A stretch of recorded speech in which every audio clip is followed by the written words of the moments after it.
All right, so hi everybody. I just want to do one more quick slide of this PDF from that accompanies the audiobook of Hospicing Modernity.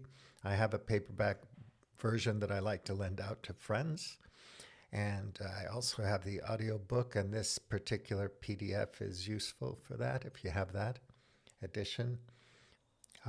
Soft reform space, radical reform space, beyond reform space. So, soft reform, modernity's life support down here at the bottom, and modernity's palliative care. Wow, palliative care. So, so anyhow, never been happier, wealthier, healthier. That's a lot of people I know. Problems addressed through institutional change. That's a heck of a lot of people I know. Um, Everybody just thinks that, the next election, Trump will be out and somebody else will be in from the Democratic side and we'll be able to fix everything. Uh, it never happens, but anyway. Uh, so, problems addressed through institutional change, problems addressed through personal transformation. I can fix it, I can be a better person. I can go to see some motivational speakers and I'll be fine. I can do yoga, I can get smarter. And the game is awesome. Everyone can win once we all know the rules because there's fair play, there's rule of law, we have a constitution, all that kind of stuff.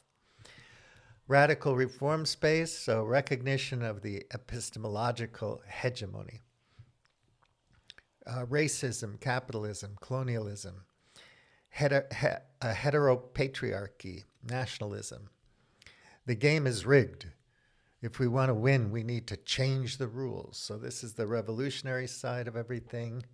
You're going to go in and you're going to have a revolution, cut off all the players' heads, and somehow the next thing that comes up is going to be different. It never works out that way, really.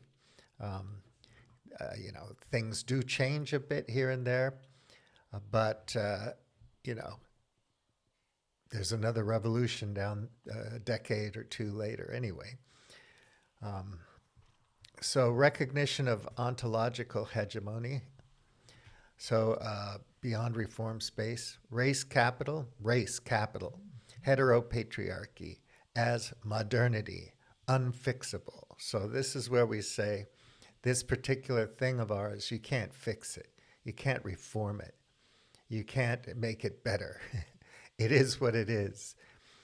So alternatives with guarantees, hacking, and hospicing. So alternatives with guarantees, you're hoping you can have alternatives that are going to kind of keep certain things in place, the good stuff, and put out the bad stuff, or you can hack it, like my page, globehackers.com. And hospicing, which means, you're already dead, basically. You're just waiting.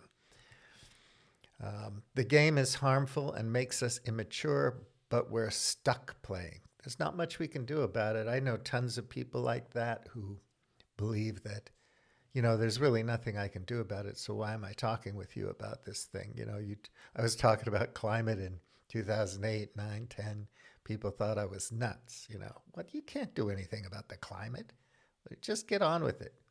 So I understand their perspective, but many people are like that. And then moving forward beyond that, recognition of metaphysical entrapment. So we're kind of, I like Spinoza and Baudelaire uh, when it comes to this kind of stuff, and Schopenhauer, these kind of philosophers and thinkers. They show how we're trapped in metaphysics.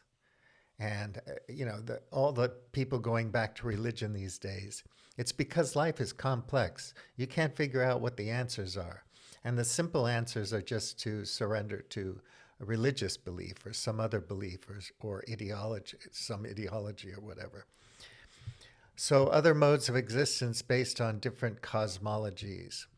Playing the game never made sense. So, this is kind of where I am at where I just think the game is evil, uh, and it just doesn't make sense in the context of physics, biology, ecology, sustainability, peace, nonviolence, um, a good life.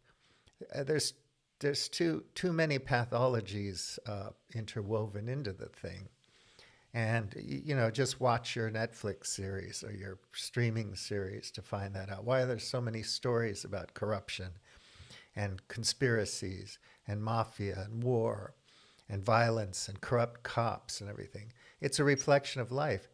And like Spinoza says, more or less, we created God in our own image, kind of thing. And then we use this these images to have control and power over people. And we just take it. So we are the cause, in Baudelaire's kind of perspective, of the whole problem because we just won't think things through. We're not, we for many reasons, some we're responsible for, some we're not. We don't think things through. So that's an interesting little piece there. But thanks for watching. Take good care. Bye bye. William T. out.